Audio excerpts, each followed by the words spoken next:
말씀을 듣기 전에 다 같이 성경책에 높이 드시고 믿음으로 고백하시겠습니다. 주의 말씀은 내 인생의 빛입니다. 주의 말씀은 내 삶을 변화시키는 능력입니다.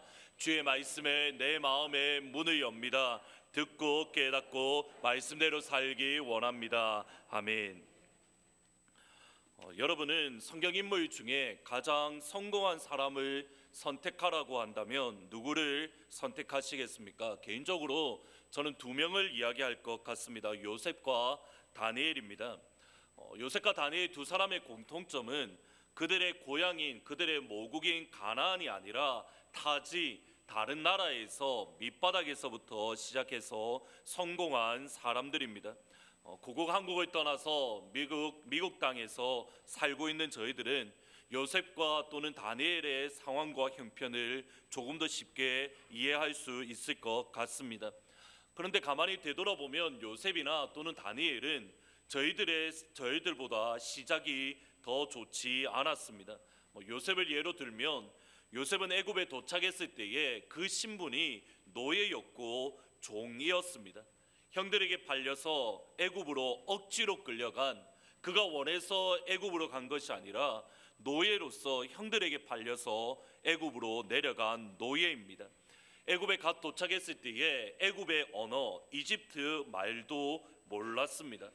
이것을 알 수 있는 것이 이후에 국무총리가 되었을 때에 요셉의 형들이 곡식을 얻으러 애굽에 와서 요셉과 대화할 때에 중간에 누가 있었냐면 통역자가 있었다라고 말을 합니다. 곧 요셉의 형들이 애굽 말을 몰랐다라는 것은 요셉 역시도 처음에 내려갔을 때에 그 언어를 몰랐다라는 것을 의미합니다. 언어도 다르고 그들의 문화도 전혀 다른 애굽에서 요셉은 국무총리가 되었습니다.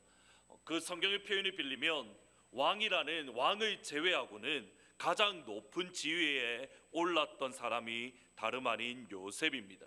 요셉은 분명히 성공한 사람입니다. 요셉이 성공했다라는 이 평가는 단순히 저희의 평가일 뿐 아니라 성경에서도 요셉을 성공한 사람이다, 그가 성공했다라고 평가하고 있습니다. 제가 관심을 갖는 것은 성경이 요셉을 향하여 성공했다, 그가 성공한 사람이 되었다라고 평가했던 시점입니다.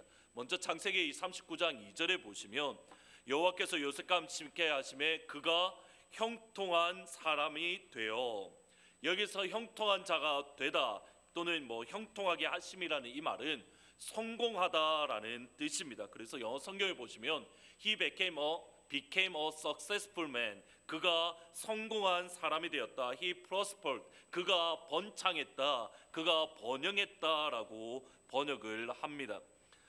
이 표현에 제가 관심을 가지게 된 것은 조금 전에 말씀드렸다시피 요셉이 성공했을 때에 요셉이 성공한 사람이 되었다, 요셉이 번영했다라고 말했던 그 시점에 요셉의 신분 또는 요셉의 환경 때문입니다. 단순히 저희들이 쉽게 생각을 하면 요셉이 국무총리가 되어서 잘 나갈 때에 왕을 제외하고는 자기보다 높은 사람이 없을 때에 마침내 요셉이 성공했다라고 표현할 것 같습니다. 그런데 성공했다라고 말이 나오는 39장 2절 바로 앞부분인 39장 1절에 보면 이렇게 기록합니다. 요셉이 이끌려 애굽에 내려가매 바로의 신하 친위대장 애굽 사람 보디발이 그를 그리로 데려간 이스마엘의 사람 손에서 요셉을 사니라. 요셉을 향하여 성공한 사람이 되었다, 가장 번창했다라는 표현은 요셉이 국무총리가 되었을 때가 아니라 오히려 요셉이 형들에게 팔려서 보디발의 집에 노예가 되었을 때에, 보디발의 집에 하인으로 살아가던 그 시점에 성경은 요셉이 성공한 사람이 되었다라고 평가하고 있습니다. 요셉을 향하여 한 번 더 성공했다라는 표현이 등장합니다. 그때가 39장 23절입니다. 간수장이 그의 손에 맡긴 것을 무엇이든지 살펴보지 아니하였으니 이는 여호와께서 요셉과 함께 하심이라. 여호와께서 그의 범사에 형통하게 하셨더라. The Lord made it succeed. 이번에도 성공했다라는 표현이 등장을 하는데 이번에는 조금 전보다 더 밑바닥 인생입니다. 보디발의 집에 노예로 팔려간 것, 형들에게 팔려서 노예로 팔려간 것만으로도 억울한데 보디발의 아내의 모함을 받아서 이번에는 감옥에 갇혔습니다. 보디발의 집에서 요셉이 한 것은 하나밖에 없습니다. 그의 주인인 보디발에게 충성을 다해서 그의 재산을 유익을 준 것밖에 없습니다. 요셉이 가정의 총무 노예로 있는 동안 보디발의 재산은 더욱더 늘어났습니다. 그런데 보디발의 아내를 욕보였다라는 실제가 아니라 모함을 받아서 감옥에 갇혔습니다. 아마 이 정도 일을 당하면 저 같으면 억울해서 못 살 것 같습니다. 요셉의 전생에 있어서 가장 억울했던 시간, 가장 암울했던 시간, 누가 보더라도 실패자였고 더 이상 떨어질래야 떨어질 곳이 없는 가장 밑바닥 인생이었던 감옥에 있던 그 시간에 성경은 뭐라고 이야기하냐면 요셉은 형통한 사람이 되었다. 요셉은 성공한 사람이 되었다. 하나님께서 요셉이 성공하게 만들어 주셨다. 이것이 성경의 평가입니다. 그러면 저희들이 가지고 있는 성공이라는 개념과 성경에서 말하는 성공의 개념이 전적으로 다르다는 것을 저희들이 짐작할 수 있습니다. 과연 성경이 말하는 성공은 무엇입니까? 이 질문을 가지고 다시 한 번 더 23절 말씀을 읽어 보십니다. 간수장은 같이 읽으십니다. 간수장은 그의 손에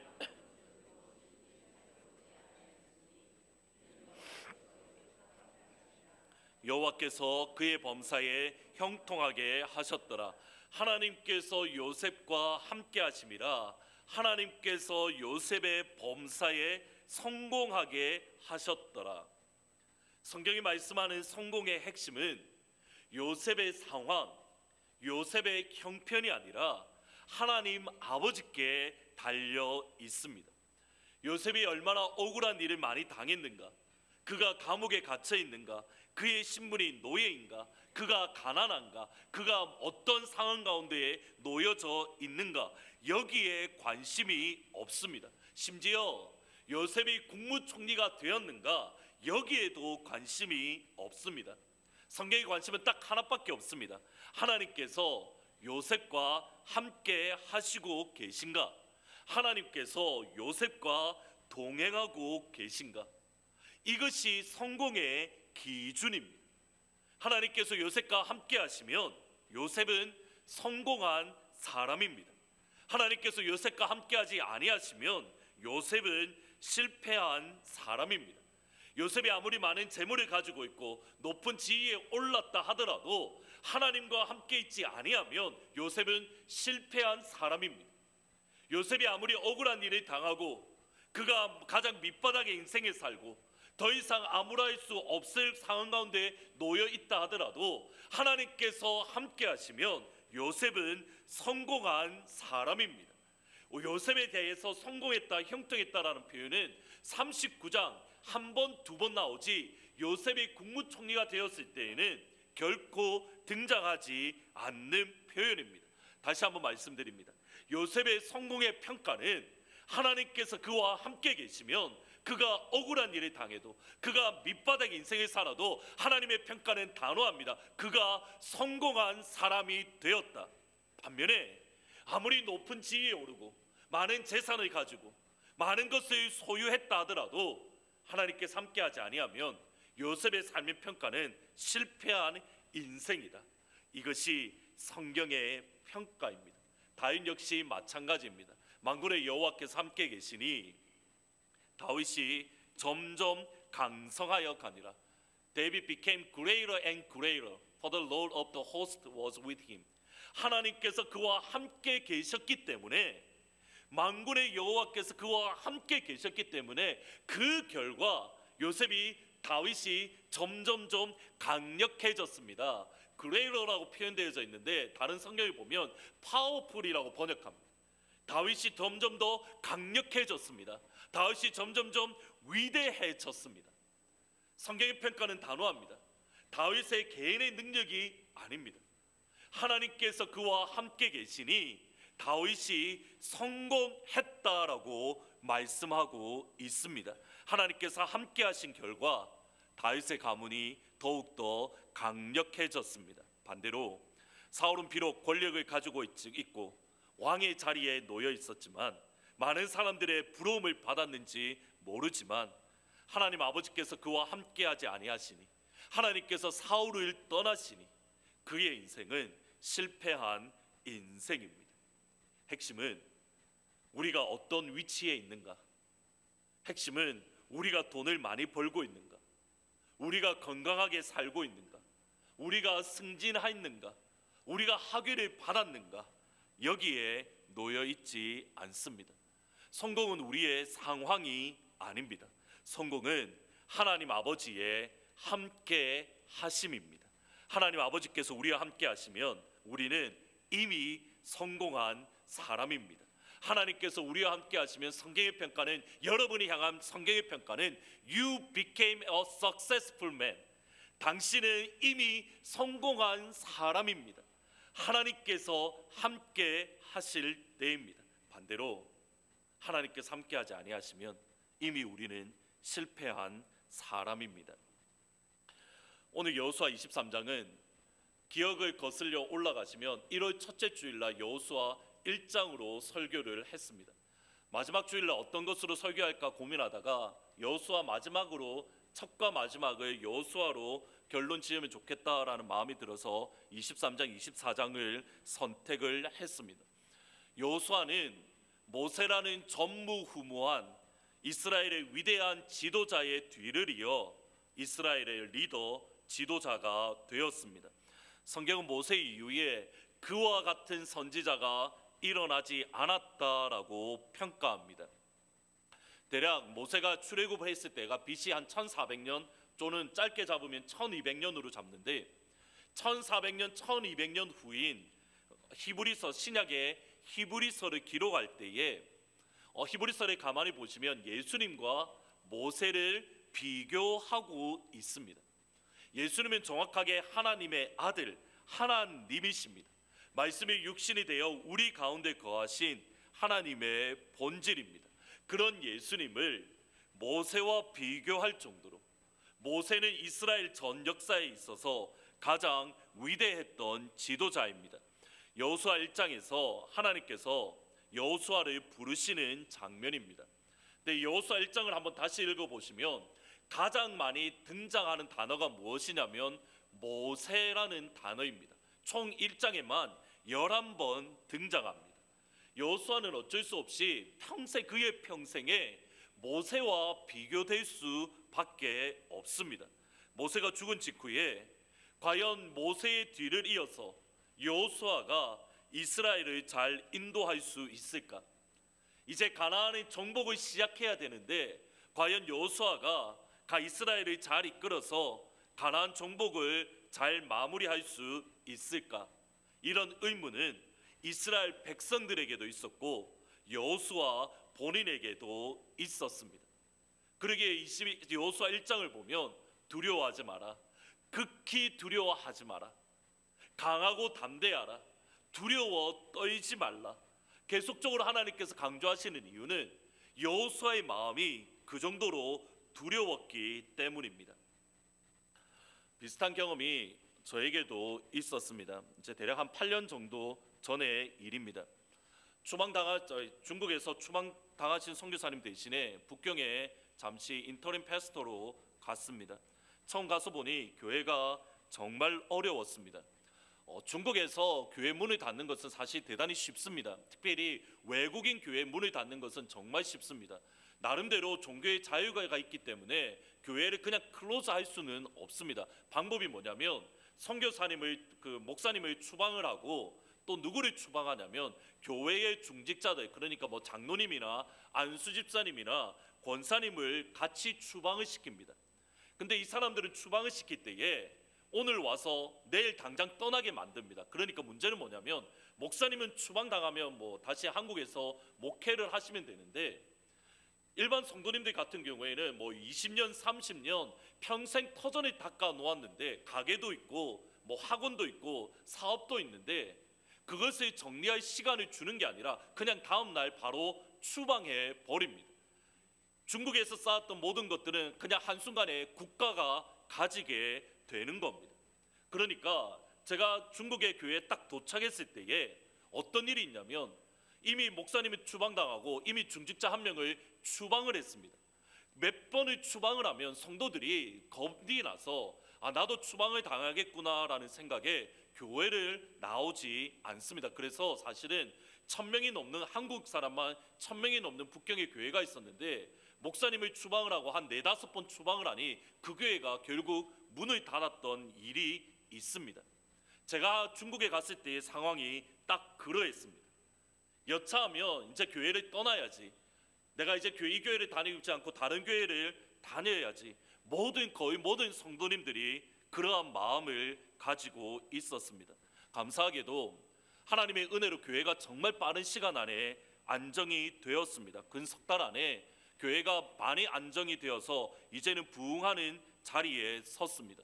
이제는 내가 추방당할 위기가 있더라도 내가 교회를 지키겠다라는 그런 결단을 모든 분들이 하고 있었습니다.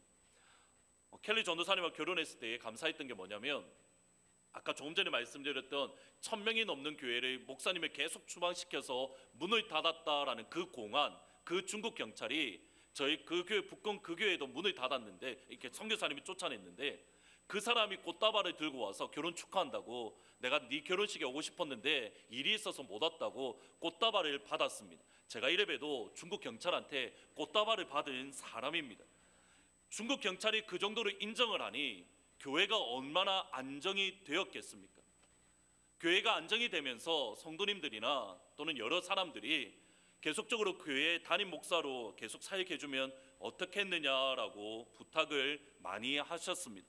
작년 추석도 사실은 어느 정도 회복되어서 저희 교회 사이즈 정도 되었습니다. 작은 교회가 아닙니다. 그때 제 나이가 딱 33살이었습니다. 중국에 갔을 때에도 목사가 되게 이제 목회를 하겠다는 생각이 아니라 그냥 잠깐 가는 생각이었기 때문에 갑자기 담임 목사가 되어 달라라는 부탁을 받으니까 마음이 너무 부담스러운 겁니다. 대략 한 250명, 작년만 250명이었는데 250명의 성도가 제 어깨, 영혼의 무게가 제 어깨를 짓눌렀습니다. 도저히 제가 못하겠습니다라고 도망치듯이 결혼을 하고 미국으로 왔습니다. 대신에 물론 다른 선교사님 오신 이후에 정리가 어느 정도 되고 그 다음에 저는 도망치듯이 미국으로 왔습니다. 여호수아의 영적인 부담감은 저와는 비교할 수 없습니다.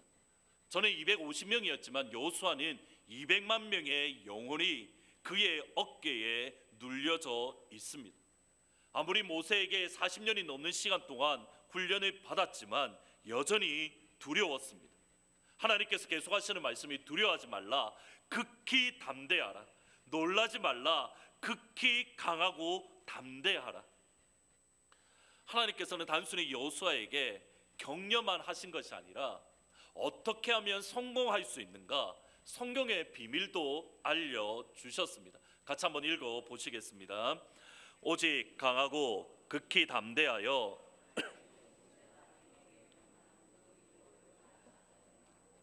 우로나 좌로나 치우치지 말라.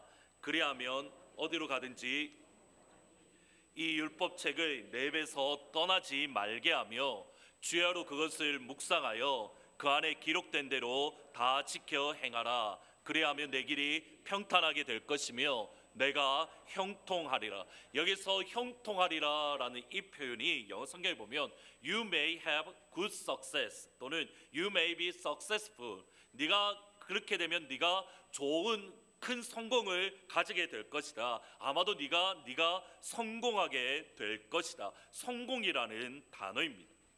하나님께서 여호수아에게 성공의 비결을 주신 것은 간단합니다.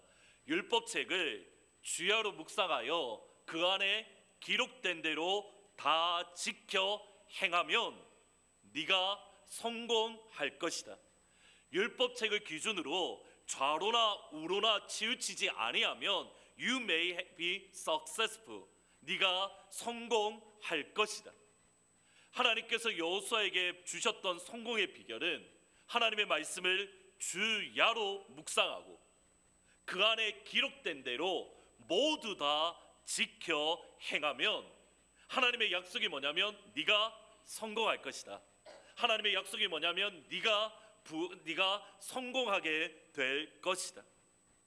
성공의 비결로 주신 것은 하나님의 말씀을 지키고 행하는 겁니다. 이제 저의 궁금증은 이겁니다. 그러면 과연 여호수아의 삶은 성공한 삶입니까? 여호수아 23장 24장은 여호수아의 유언과도 같은 장인데 거기서 여호수아가 이렇게 말합니다. 나는 오늘 세상 사람들이 가는 길을 가려니와 너희 하나님 여호와께서 너희에게 대하여 말씀하신 모든 선한 말씀이 하나도 틀리지 아니하고 모두 다 너희에게 임하였다. 하나님께서 너에게 주신 모든 약속의 말씀이 너희에게 임했다. 23장 1절에도 보면 여호수아의 나이가 많았다라고 이야기를 하고 마지막 그의 고백도 내가 모든 사람들이 가는 길을 간다라고 표현할 때에 23, 24장은 여호수아의 유언이라고 생각할 수 있습니다. 여호수아는 그의 인생의 마지막에 지난 15년 동안 가나안 정복을 평가하면서 하나님께서 약속하신 모든 것이 하나도 틀림없이 이루어졌다라고 표현합니다.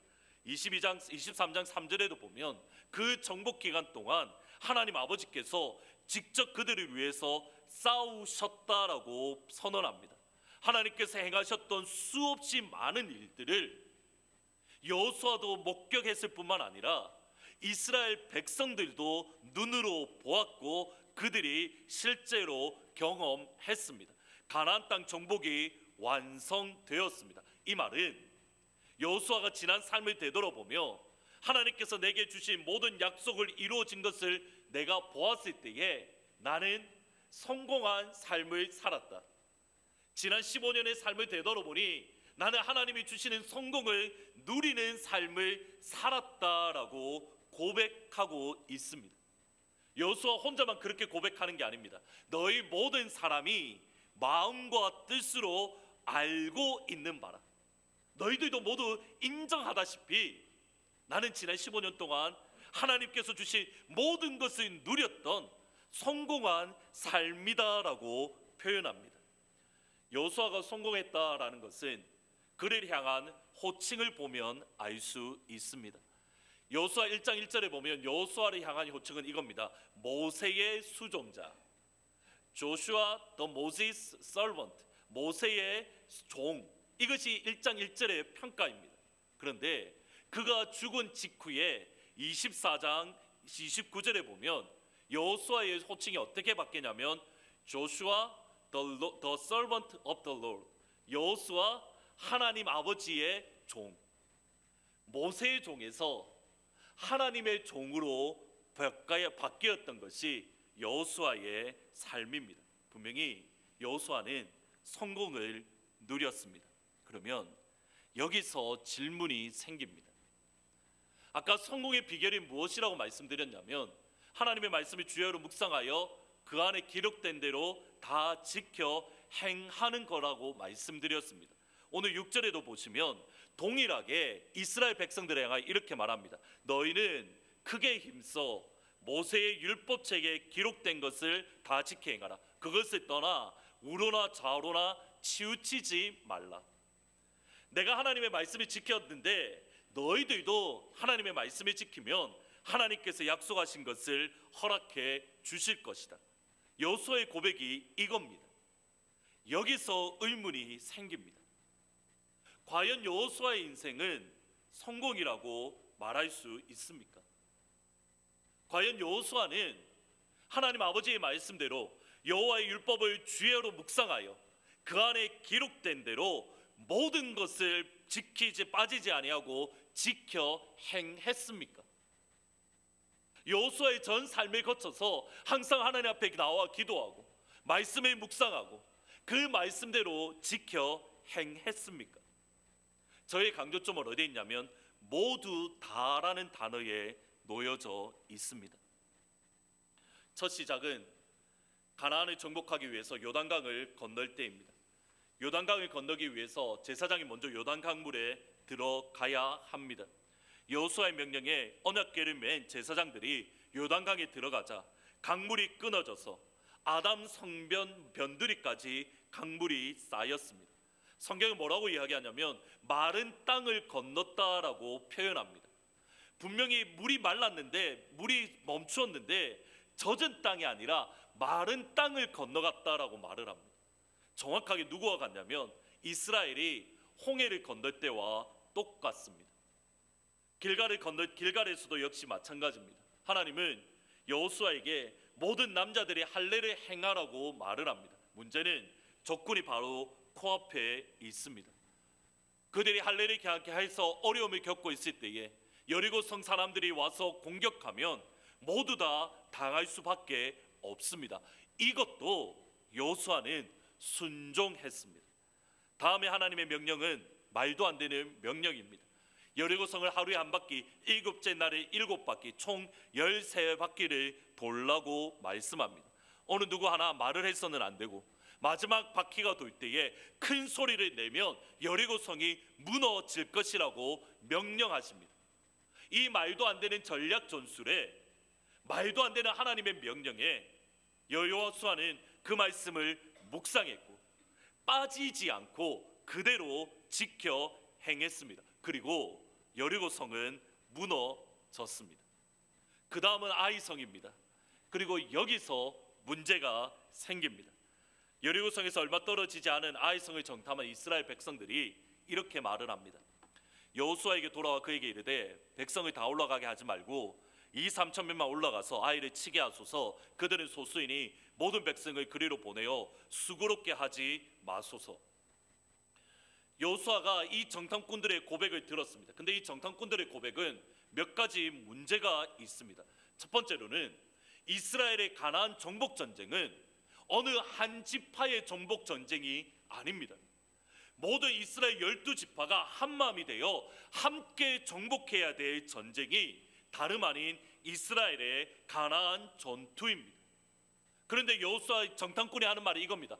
다 올라가게 하지 마시고 몇 명 안 되니 2-3천명만 올라가면, 한 지파가도 안 되는 몇 명만 올라가면 충분히 정복할 수 있을 겁니다. 하나님의 말씀에 정면으로 위배되는 말입니다. 두 번째는 이 전쟁의 승리는 하나님께 달려있지 이스라엘에 달려있지 않았습니다. 하나님께서 승리하도록 은혜를 주셨습니다. 그런데 정탐꾼들의 이 고백은 이겁니다. 우리가 능력이 있으니까 그 사람들의 능력과 우리의 능력을 비교해보니 우리의 군사력 2,000명 내지 3,000명이면 충분히 정복할 수 있습니다. 누구의 능력이 있다는 겁니까? 우리에게 능력이 있으니 간단합니다. 그거 아무것도 아닙니다. 하나님 힘 빌리지 않아도 우리의 능력으로 해결할 수 있습니다. 이것이 정탐꾼들의 고백입니다. 그러면 여호수아가 정탐꾼들의 이 말을 듣고 하나님께서 그에게 주신 말씀을 들었을 때에 어느 것이 옳습니까? 하나님의 말씀을 묵상하며 그 안에 어떻게 기록되어져 있는지 자세하게 고민을 하고 묵상하고 정탐꾼들이 가지고 온 정탐의 내용을 비교해 보아서 하나님의 말씀이 아니면 거절을 해야 되는데 어떻게 합니까? 그것을 취하고 말았습니다. 하나님의 말씀을 묵상하지 않았습니다. 그 안에 기록된 대로 지켜 행하지 않았습니다. 결과는 아이성을 실패했습니다. 여호수아는 실패했습니다. 아이성의 실패뿐만 아닙니다. 기브온 주민과의 언약 역시 마찬가지입니다. 하나님은 가나안 주민들과 언약 맺지 말고 모두 다 진멸할 것을 명령하십니다. 단 한 번도 물러서신 적 없으십니다. 그러면 그대로 지켜 행하면 되는 겁니다. 근데 기드온 족속과 가나안 족속인 기드온 족속과 여호수아가 언약을 맺습니다. 같이 한번 읽어 보십니다. 무리가 그들의 양식을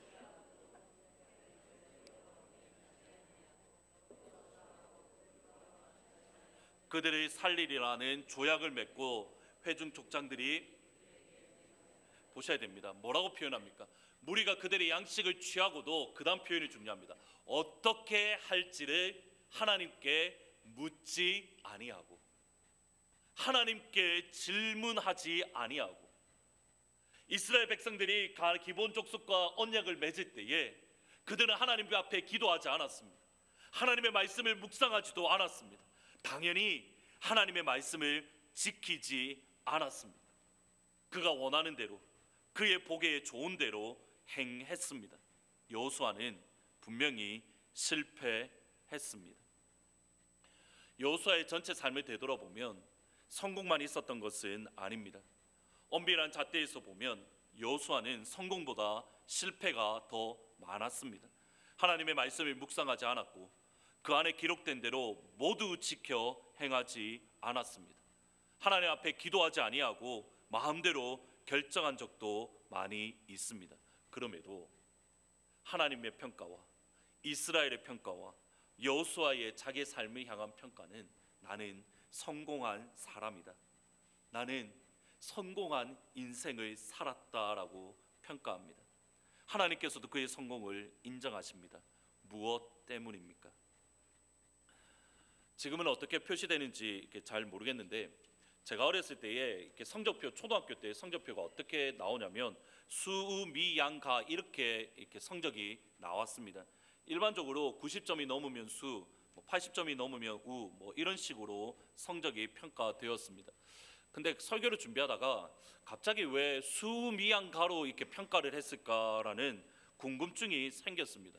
일반적이라면 A, B, C, D 이런 식으로 하는 것처럼 가장 성적이 좋으면 가, 조금 그 다음엔 나, 그 다음은 다, 마 이런 식으로 하는 게 맞는데 왜 수미양가일까라고 좀 궁금하기 시작했습니다. 그래서 인터넷에 찾아보니까 사실은 대단히 그 내용이 충격이었습니다. 김문길의 임진왜란은 문화전쟁이다라는 책에서 왜 수미양가로 한국이 하는가라는 것을 설명을 하는데, 임진왜란을 일으켰던 도요토미 히데요시가 히데요시라는 이름을 준 그 위에 있던 오다 노부나다라는 사람이 있었습니다. 이 오다 노부나다라는 사람이 어떻게 하냐면 그의 부하들이 그 당시 일본은 말 그대로 이렇게 충추전국 시대니까 부하들이 만약에 적들의 목을 베어서 오면 그 목을 수우미양가로 평가했다고 합니다. 그래서 이것이 일제시대를 거치면서 우리 한국의 초등학생들이 성적을 수우미양가로 이렇게 적용했다라고 설명되어 있습니다. 초등학교 때는 어쨌든 수우미양가로 하는데 중학교로 가서는 종교 석차가 나옵니다.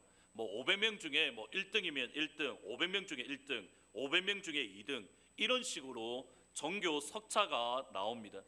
은연중에 어려서부터 경쟁에서 이겨야 살 수 있다라는 생각이 저희들 가운데에 가지게 되는 이유입니다. 꽤 오래전의 뉴스인데 저는 지금도 이해가 안 가는데 사실은 전교 1등만 평생을 하던 애가 고3 때인가 고2 때에 전교 2등을 했답니다. 그래서 거기에 충격을 받아서 자살을 했다라는 뉴스를 본 적이 있습니다. 저는 전교 2등이라도 한번 해봤으면 좋겠는데 전교 2등을 어쩌다가 한번 했는데 그것이 마음이 힘들어서 자살했다라는 게 개인적으로는 조금 이해가 안 가지만 한편으로는 평생 경쟁을 하면서 살았는데 항상 1등이었는데 한 번의 경쟁에 2등이 되니 내가 인생이 실패했구나, 내가 패배자가 되었구나라는 생각을 가지면 한국의 이렇게 교육이 조금은 바뀌어야 하지 않을까라는 생각을 가집니다. 2007년 통계에 의하면 한국 사람들의 88%가 사회적 성공을 원한다라고 답을 했습니다. 제가 보기에는 이거 거짓말입니다. 한국 사람 중에 성공 원하지 않는 사람이 어디에 있겠습니까? 나머지 15%는 조금 이렇게 체면을 차렸던 것 같습니다. 어쨌든 모두 다 성공을 원합니다. 한국 사회에서 일반적으로 한국 사회에서 이 정도면 성공이다라고 생각하는 그 기준에 비추어서 여러분은 몇 점이라고 말하겠습니까? 라는 질문을 던졌는데 100점 만점에 57점이었습니다. 이제는 그러면 당신이 생각하는 성공의 기준이 100이라고 한다면 당신은 몇 점 정도 됩니까? 라고 말을 했니 평균 점수가 59점 정도 되었습니다. 성공은 원하는데 자기의 성공에 대해서는 대단히 부정적입니다. 지금 보시는 라티노 수업이라는 책은 한국인 최초 바티칸 대법원 변호사인 한동희 교수님의 라틴어 수업을, 실제적인 라틴어 수업을 정리해 놓은 책입니다. 단순한 문법책이 아니라 라틴어의 격언들을 소개하면서 대학생들에게 어떻게 삶을 살아가야 되는가, 그러한 지혜를 동시에 주었습니다. 블레난트 옴네스 올티카 네카트, 이 말이 무슨 말이냐면 모든 사람은 상처만 주다가 결국에 죽는다, 이것을 이야기를 하고 그에 대해서 설명을 해줍니다. 제가 이 책에서 흥미롭게 본 것이 어디냐면 라틴어로 성적을 표기하는 방법입니다. 성적에 따라 어떻게 라틴어가 번역을 표현을 하냐면 이렇게 말을 합니다. 숨마꿈 라우테, 오늘 설교 제목입니다. 최우등이 숨마꿈 라우테, 그리고 2등을 우수라고 뭐라고 하냐면 메그나꿈 라우테, 이것이 우수라고 합니다. 그 다음에 우등은 꿈 라우테, 우등입니다. 그 다음에 잘했다, 베네, 잘했다입니다. 그러니까 우리식으로 하면 가, 수, 우, 미, 양, 위에서부터 가장 잘한 게 수고, 두 번째가 우고, 그 다음에 세 번째가 미고, 네 번째가 양이고, 이런 식으로 하는데 성적을 표기하는 방법을 가만히 보시면 부정적이 아니라 긍정적입니다. 뭐 잘했다, 보통이다, 못했다 이렇게 말하지 않고 가장 제일 밑에가 가장 안 좋은 점수가 뭐냐면 기본적으로 잘했다, 베네에서 시작을 합니다. 여기에서 시작을 해서 앞으로 얼마만큼 발전할 것인가 그 가능성을 열어둡니다. 가만히 보시면 라틴어식으로 이렇게 성적을 매기는 것을 보면 다른 사람과의 경쟁이 아니라 스스로 얼마만큼 발전했는가, 이전보다 내가 얼마나 성장했는가, 여기에 초점이 있습니다. 내 스스로 발전의 의미를 부여하고 남보다 잘하는 것이 아니라 내가 이전보다 잘하는 것을 중요하게 생각합니다. 개인의 성장이지 타인과의 비교가 아닙니다. 이제 다시 한번 여호수아로 돌아오셔야 됩니다. 여호수아와 이스라엘 백성들, 그리고 하나님께서 여호수아의 삶이 성공이었다, 그가 하나님의 말씀을 지켜 행했다라고 선언합니다. 이 말은 그가 단 한 번도 실패한 적이 없기 때문이 아닙니다. 여호수아임에도 불구하고 모세에게 40년 동안 제자 훈련을 받았음에도 불구하고 여호수아는 때로는 하나님의 말씀을 묵상하지 않았습니다. 하나님께 질문하지 아니하고 하나님께 기도하지 아니하고 마음대로 자기 눈에 보기에 좋은 대로 언약을 맺었습니다. 그리고 그것 때문에 큰 어려움을 겪기도 했습니다. 전쟁의 때로 패하기도 했습니다. 여호수아는 완벽한 사람이 아닙니다. 그도 동일하게 넘어졌고 그도 동일하게 실족했습니다. 그도 동일하게 저와 여러분처럼 실패한 삶이 수없이 많이 있었습니다. 오늘 설교의 핵심은 여기에 있습니다. 우리의 삶이 성공이었다고, 하나님께서 여러분을 향하여 당신이 성공한 인생을 살았다라고 말하는 것은 우리가 하나도 빠짐없이 하나님의 말씀을 지켜 행했기에 우리를 향하여 성공했다라고 말하지 않습니다. 저 역시도 오늘 이 한나이도 넘어집니다. 오늘 아침에 나와서 지금 설교하는 이 시간까지 그 짧은 시간을 되돌아보면 머리로 또 나쁜 생각하고 다른 사람으로 미워하는 마음을 가지고 다른 사람을 향하여 안 좋은 생각을 여전히 가지고 있더라는 겁니다. 하나님의 말씀을 묵상하고 기도하고 그 안에 기록된 대로 지켜 행하기에 우리를 완벽하다고 평가하지 않습니다. 하나님의 평가는 라틴어 평가와 동일합니다.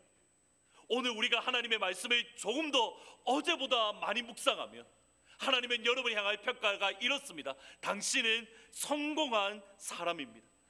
우리가 어제보다 오늘 하나님 앞에 더 나아가 조금 더 기도한다면 하나님의 평가는 이겁니다. 숨막꿈 라우떼, 최우등의 인생을 살았다라고 저와 여러분을 향하여 하나님은 평가하고 계십니다.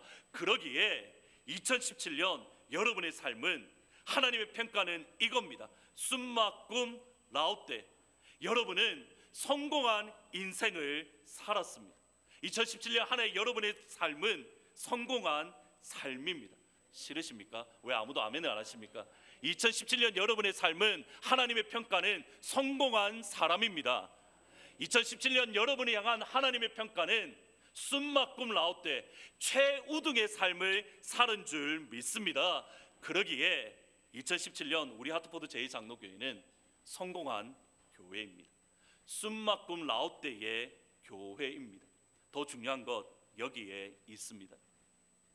이사야 64장 6절에 보면 우리는 다 부정한 자 같아서 우리의 의는 더러운 옷 같으며, 여기서 더러운 옷 같으며 라는 표현은 더러운 속옷 같다라는 말입니다. 우리가 아무리 하나님 앞에 믿음으로 살려고 노력해도, 우리가 아무리 하나님의 말씀을 부여잡고 말씀대로 살려고 몸부림치더라도 하나님 보시기에는 간단합니다. 더러운 속옷과 같은 존재입니다. 그런데 우리가 성공했다라고 말할 수 있는 이유, 갈라디아서 3장 27절에 있습니다. 성경을 한번 같이 찾아보시겠습니다. 갈라디아서 3장 27절입니다. 갈라디아서 3장 27절입니다. 신약성경 305페이지입니다. 신약성경 305페이지입니다. 같이 한번 읽으시고 찬양 드리도록 하겠습니다. 305페이지입니다. 같이 한번 한 목소리로 읽으십니다. 갈라디아서 3장 27절입니다. 같이 읽으십니다. 누구든지 그리스도 합하기 위하여 세례를 받는 자는 그리스도로 옷 입었느니라. 이전에 우리가 하나님 앞에 살려고 몸부림치고 아무리 헌신하고 아무리 모든 것을 희생한다 하더라도 하나님 보시기에 우리의 의는 더러운 속옷입니다. 그런데 예수님을 믿는 너희들은 무엇을 옷 입었다고 합니까? 예수 그리스도의 옷을 입었다라고 말합니다. 하나님께서 여러분을 보실 때에 어떤 존재로 보냐면 예수님의 완전한 의를 보시는 겁니다. 우리가 넘어지고 우리가 실패하고 우리가 쓰러지는 더러운 속옷 같은 그 모습이 아니라 예수님을 옷 입은 그 모습을 보시는 겁니다. 예수님을 향한 하나님의 평가는 이겁니다. 이는 내 사랑하는 자요 내 기뻐하는 자라. 이는 내 사랑하는 자요 내 기뻐하는 자라. 여러분이 향한 하나님의 평가 이것입니다. 내 사랑하는 자요 내 기뻐하는 자라. 2017년 우리의 삶이 성공인 이유 여기에 있습니다. 하나님이 여러분을 바라보면서 이는 내 사랑하는 자요 내 기뻐하는 자라, 하나님께서 이 말씀을 주시는 줄 믿습니다. 바라기는 이제 2017년 오늘이 마지막 날입니다. 내일부터 2018년인데 2018년도에는 오늘보다 더 하나님의 말씀을 묵상하고, 오늘보다 더 하나님 앞에 나와 기도하고, 오늘보다 더 하나님의 말씀을 지키려고 몸부림치며 힘을 쓰며 애를 쓰는 우리 교회 하트포드 제2장로교회 온 성도님 되시기를 우리 주 예수 그리스도의 이름으로 축복합니다.